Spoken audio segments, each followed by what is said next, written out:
మొన్న ఇరాన్లో 2 ఫైటర్ జెట్లు కూలిపోయాయి. ఒకటి A-10 అటాకు, అలాగే దాంతోపాటు F-15E స్ట్రైక్.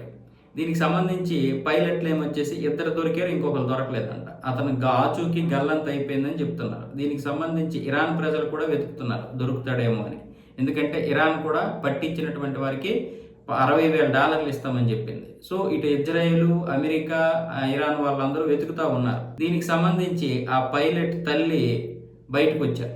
ఆవిడ అమెరికాలో మాట్లాడుతూ, ఆ పైలట్ తల్లిని నేనే, నా కొడుకు క్షేమంగా ఉండాలని అందరూ ప్రార్థించండి, నా కొడుకుతో పాటు మిగతా వాళ్ళు కూడా క్షేమంగా ఉండాలని ప్రార్థించండి ఈ యుద్ధంలో అని అంటుంది ఆవిడ.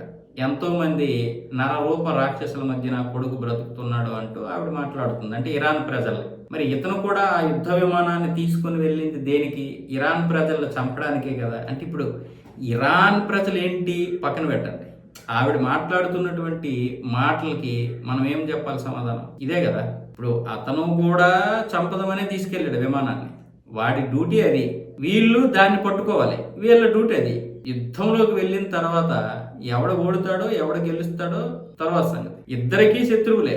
వాడు వీడికి శత్రువు, వీడు వాడికి శత్రువు. కాబట్టి ఎవడైనా కొట్టొచ్చు. ఆ విషయం తెలియకుండా అమెరికా వాళ్ళు ఉంటారని నేను అనుకోవడం లేదు. ఒక తల్లిగా నువ్వు మాట్లాడింది కరెక్టే, కానీ యువతల వాళ్ళని మాత్రమే శత్రువులుగా చూస్తావేంటి? యువతల వాళ్ళకి నీ కొడుకు కూడా శత్రువే.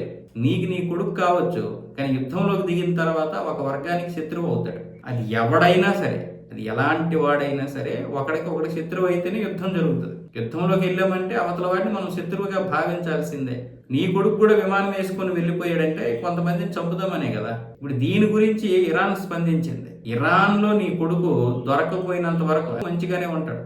ఒకవేళ మా దళాలకు దొరికాడు అనుకోండి, సేఫ్గా ఉంటాడు, ఎటువంటి ఇబ్బంది లేదు. కానీ మీ ట్రంప్ వర్గానికి దొరికితేనే అతనికి పెద్ద ప్రమాదం. అది మీరు ఆలోచించుకోండి. ఇజ్రాయెల్కి దొరికినా, అమెరికాకి దొరికినా చాలా పెద్ద ప్రమాదం. ఎందుకంటే వీళ్ళు ఇప్పటి వరకు పడేటటువంటి కంగారు, ఆవేశం, టెన్షను, దొరికిపోతాడేమోననేది, ఆ ఖర్చులు, ఒక ఫ్లైట్ కూలిపోవడం, దీని అంతటి మీద కోపం ఎక్కువ ఉంటుంది కదా. ఆ కోపాన్ని పైలట్ దొరకగానే కొట్టేసుకుంటారు. అప్పుడే దొరికిపోతే పర్వాలేదు, వీరుడిగా మళ్ళీ అతన్ని సత్కరించి తీసుకొస్తారు. లేదంటే మాత్రం ఖచ్చితంగా ఇప్పటి వరకు ఏమైపోయావరా, ఏం చేసావురా, మరి మాకు ఎందుకు నువ్వు ఇన్ఫార్మ్ చేయలేదు, ఏదో ఒకటి చేసి ఇన్ఫార్మ్ చేయాలి కదా. నువ్వు ఎక్కడ ఇరాన్కి దొరికిపోతావో, నిన్ను ఎక్కడ ఇబ్బంది పెడతారో, నిన్ను కొట్టుకొని మమ్మల్ని డిమాండ్లకి లొంగిపోయేలా చేస్తారో అని ఇంతవరకు టెన్షన్ పడ్డామని ట్రంప్ లాంటి కోపం వచ్చి కొడతాడు. కాబట్టి ఇప్పుడు ఏమవుద్ది, ఇరాన్ వాళ్ళకి దొరికితే పర్వాలేదు, నీ కొడుకు సేఫే, అమెరికాకి దొరకకూడదని మొక్కుకో